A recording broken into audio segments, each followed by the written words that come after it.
everybody. I'm Delegate Ken Plum. Welcome to our show, Virginia Report. Tonight we're going to talk to you about a new restaurant in town, and we're also going to talk to you not about a new, but a method of, or should say, a system of nutrition that we all should be considering.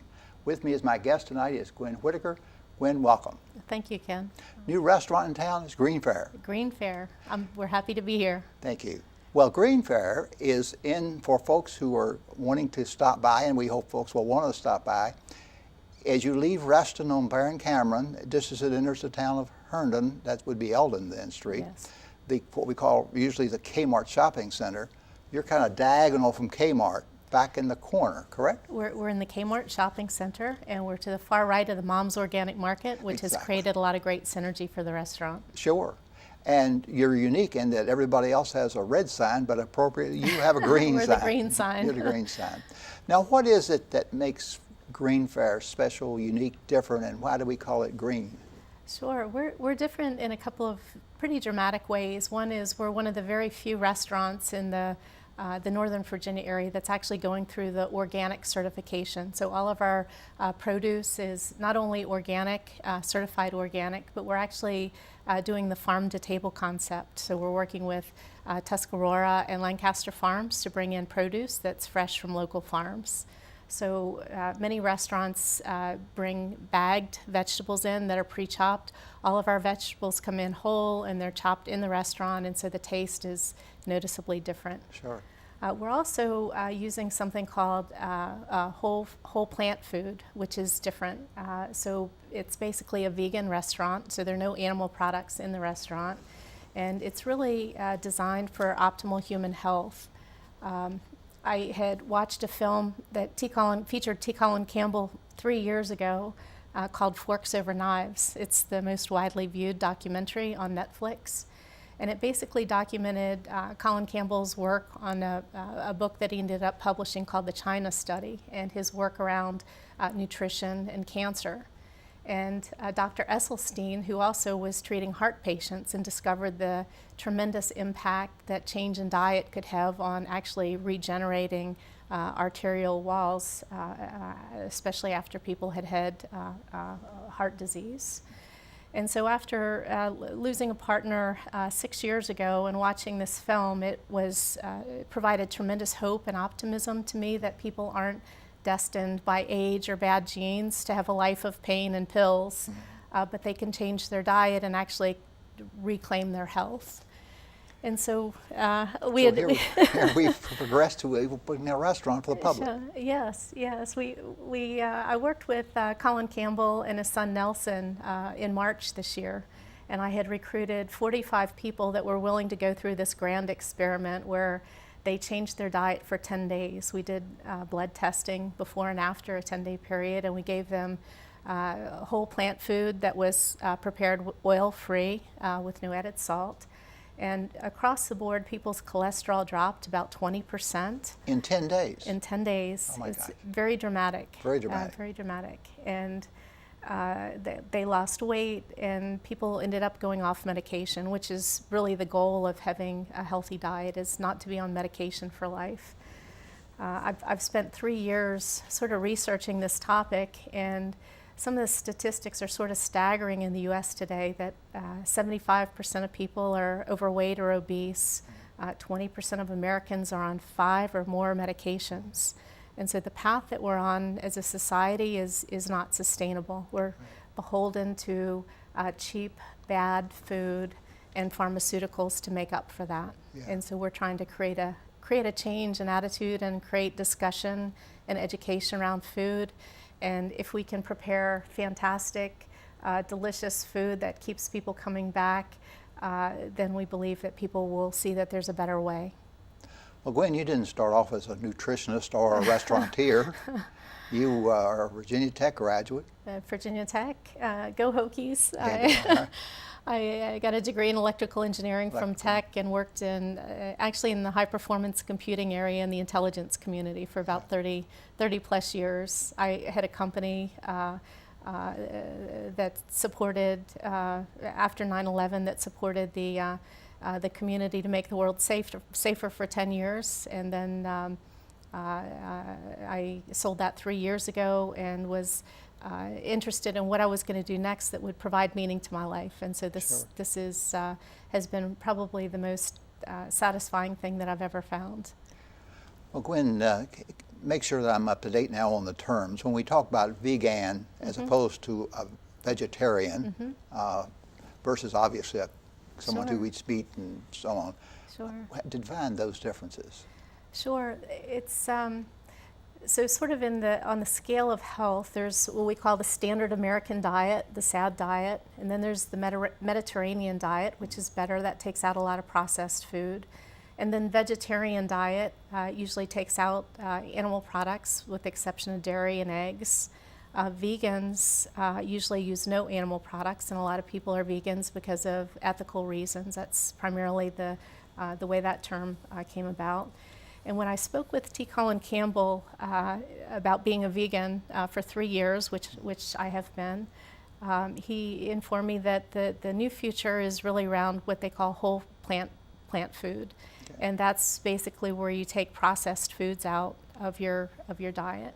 There's a lot of what we call junk food vegans, people that have replaced meat products with other food products and oil, salt, and sugar, which are all addictive foods. Mm-hmm. And so when you get to an optimal human health, you actually break those addictions.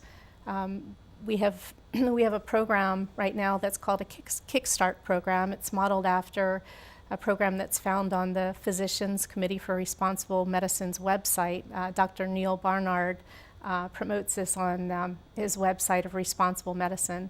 And it's for people that want to find recipes, shop and cook, and regain their health through that path.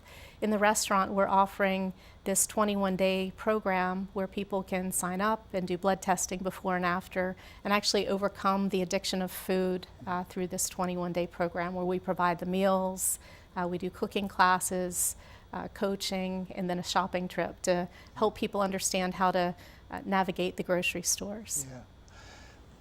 Distinguish a little bit further for me, if you would, between vegan and whole plant food. Whole plant food. Sure. Yeah.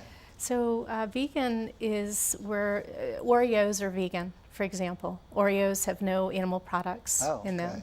And so if you had just a diet of Oreos, you would be considered a vegan, but it wouldn't obviously be healthy. Okay. And so whole plant foods are really where you're focused on the 4 ideal food groups, which are fruits, vegetables, whole grains, beans, nuts, and legumes. Mm-hmm. And when you combine all of those ingredients in fresh, organic ways, they can be staggeringly tasty.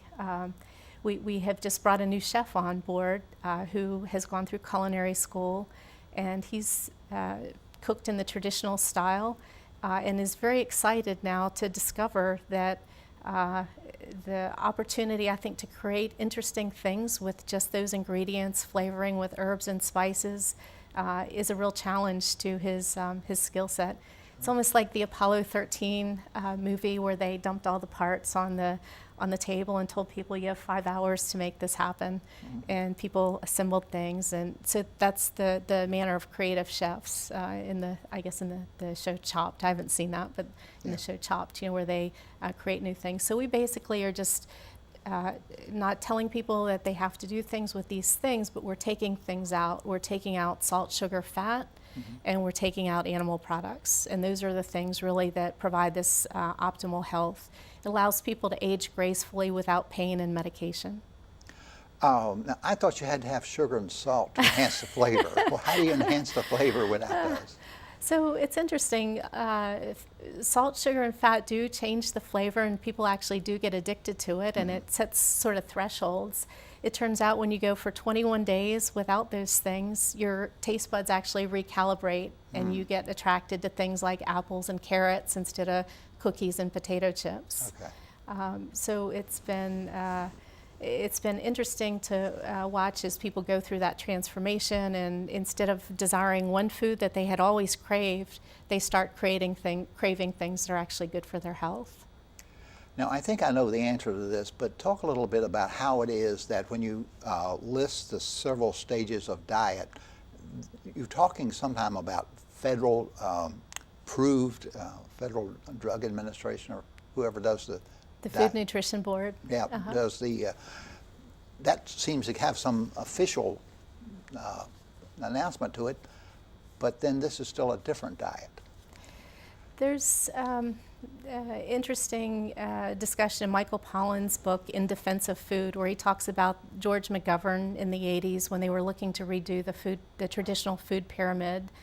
And the plan was to have the fruits, vegetables, whole grains, beans, nuts, and legumes. And when meat and dairy learned about the elimination of meat and dairy, they changed the beans, nuts, and legumes into protein. And so it started this reductionist slide where people became very concerned about fat, protein, and carbohydrates, which are the meta ingredients of food. And so today people are very concerned. If you say you're on a vegan diet, the first question is always, where do you get your protein? When in actuality, protein is one of the problems, excess protein is one of the problems in American diets. We're having chronic heart disease and cancer in our country that can be reversed if people actually were to reduce or eliminate actually the animal products in their food and look at this low-fat diet. The scientific research that's discussed in the China study by Dean Ornish, Dr. Esselstyn and Dr. McDougall, who are all treating heart disease with nutrition and seeing angiograms before and after just diet. It goes back to Hippocrates and is saying, let food be thy medicine and let medicine be thy food. And it's back to that fact that most doctors today don't receive very much nutritional education, maybe 3 or 4 hours if they get that at all. And so today, with the focus on doctors treating patients quickly, it's much easier to write a script for another prescription than to have a discussion about medicine, about nutrition. And also, too, when you have business interest, investment interest, and so on, underwriting the meat and dairy industry, they become a stakeholder in all this too. Sure. So that's how you get back to the protein definition Sure. as opposed to meats or beans and legumes. Yeah, there's a documentary out called Cowspiracy, where if people are environmentalists, they should watch this. It talks about the influence of the big food industry around the environment. And one of the things that it talks about is how the government basically subsidizes those industries with corn and soy, which are products that are fed to the animals, Right. and gives federal grazing lands, and then taxpayers do usually the water cleanups around the factory farms. And so if you were to do the Freakonomics aspect around this cost, that the cost of a hamburger would be over $12 rather than the cheap food that we have today. Right. So it sets sort of a false economy around what good food actually is. It also talks about the difference between whether things are factory farmed or pasture raised. And from an animal welfare standpoint, pasture raised is obviously better, but from a nutritional standpoint, the people that are really treating and curing the cancer, heart disease, even things like multiple sclerosis, they can.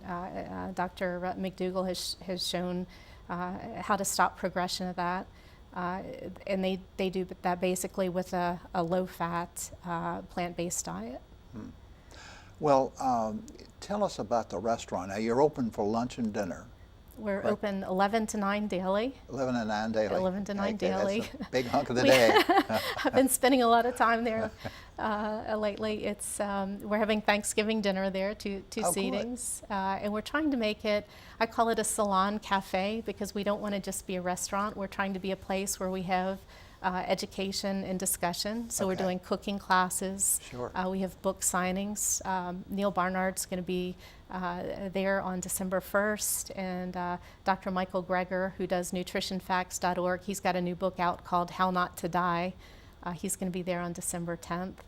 And I'm going to plug another local business, Rachel Hernwood, who just opened a bookstore. Scrawl helped me get a great array of books set up in our cafe. So it's a great place to come in, have a discussion about nutrition, look at some of the the wide array of books on nutrition, some of the top athletes, and why they're using the plant-based diet to get great performance, and then have some fantastic food. Well, I have had the pleasure of visiting your restaurant and had a delightful meal. Talk to us a little bit about what are the menu choices, because most folks are hung up on what the old typical choices would be with Thanksgiving and so on. What will the choices be? So right now everybody has been crazy about our lasagna. And I've had your lasagna, it's wonderful. And it keeps getting better. Good. It keeps getting better. It's actually, people are surprised that it has no dairy and no meat. It is surprising. It has, it's in a casserole dish. It's served piping hot. It's got wonderful tomato sauce and herbs. It's got whole grain noodles, and it's basically got a topping of pine nut on the top that has like a dairy resemblance. And there are vegetables hidden in there that you sort of discover as you go through that are make it fantastic. Sure. We have things that are seasonal, like the pumpkin walnut risotto. So it's sticky long grain rice that's got al dente pumpkin and a little bit of walnut on the top. And then we have a chipotle chili bowl, which is probably one of my favorites. It's got black beans, onions, garlic, a little bit of jalapeno, and it's got tomatoes, corn, and it's just a fantastic combination of warm food that you look at it, it's beautiful, it's vibrant colors, and people bite into that and they just start in heaven. Wonderful. It has all the vitamins and minerals that we need. That's right. It's, you know, if you're a religious or spiritual person, it takes you back to the fact that our bodies are these amazingly complex healing engines that are designed for to carry us forward in the world, and that food is inherently very complex. It's always going to be much better than taking a pill or supplement. I think in the Consumer Reports articles, they've shown that basically supplements really have not had an impact, and in a lot of cases have detrimental impact. And yet it's a $3 billion industry. People view supplements as insurance, that if they don't eat right, when in fact if they just eat whole plants, then they're going to get all the nutrition they need. One of my nephews was in the other day, and he said, "Well, are you worried about protein?" And I said, "Well, horses, you know, we measure everything in our society in terms of horsepower. You know, our cars are how many horsepower, and horses eat grass. They eat hay, and yet they're these complex, powerful engines." And so there's a website called Great Vegan Athletes that describes everywhere from runners, bodybuilders, football players who are using optimal diet to get these great performances. When you say whole plant as opposed to plant, what does that mean? So whole plant is really signifying away from processed food. If you look at why people have a lot of gluten allergies today, it's because of the way several things. One is that before wheat is harvested, it's sprayed with herbicide to remove all the other weeds that are in the field, so they get a clean crop. And so that a lot of people are basically allergic to the chemicals that are put on the food, which is why organic is very important. And then secondly, when the wheat is harvested, they take out the bran, they take out the germ, which are the really high nutritional components, and then it's made into flour. And so people are eating, and the reason they can transport it without bugs getting in it, bugs don't like it because there's no nutritional value. And so between the herbicide and the processing, wheat becomes toxic to a lot of people and creates problems. But if you're looking at whole grains and whole grain bread and whole grain pasta, whole grain rice, barley, all of the grains are fantastic, and only a very small percentage of people actually have celiac disease, which is a legitimate reason to avoid wheat. So you're using, for example, in the wheat, all the wheat, the bran as Absolutely, well as the germ. Wheat bran and germ, which are really where the nutritional value is. Sure. Well,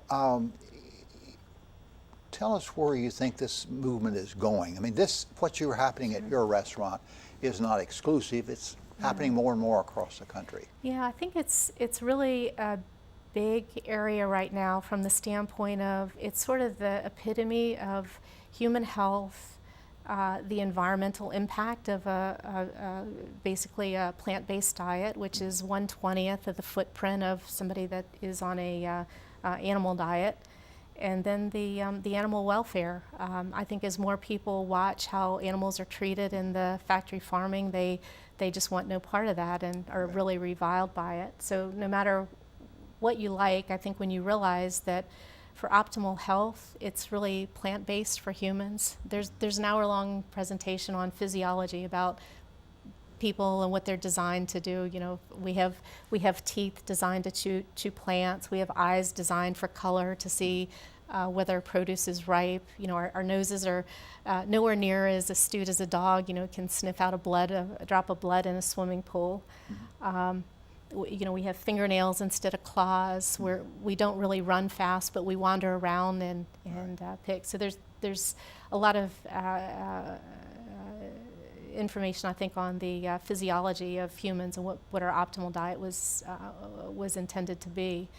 But I think the combination of the health, environment, and animal welfare is causing this to be a huge area right now. Even last week, there's been Mark Bittman from the New York Times just left and joined Purple Carrot, which is plant-based food delivery service. The former CEO of McDonald's and Seth Goldman, who was Honest Tea, sold to Coca-Cola. They both joined this place called Beyond Meat, which is looking for plant protein. It's processed protein, but it's a replacement product for meat.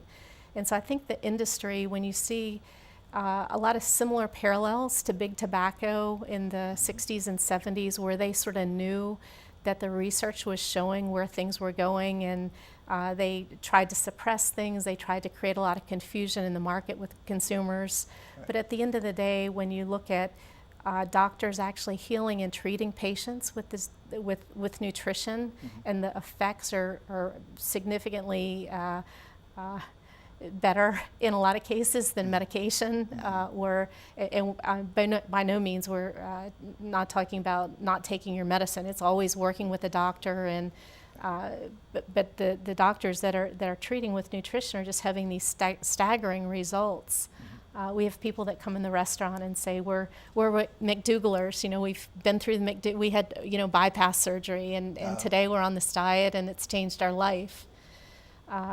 And so as you see the food industry, I think, recognizing that it's similar to big tobacco, that people are wanting healthier options. They want things that have a low environmental footprint, that are away from the cruelty-free diets, that people are starting to embrace this whole plant concept, and looking to migrate this in their diet. And we're hoping to lead that way. Right.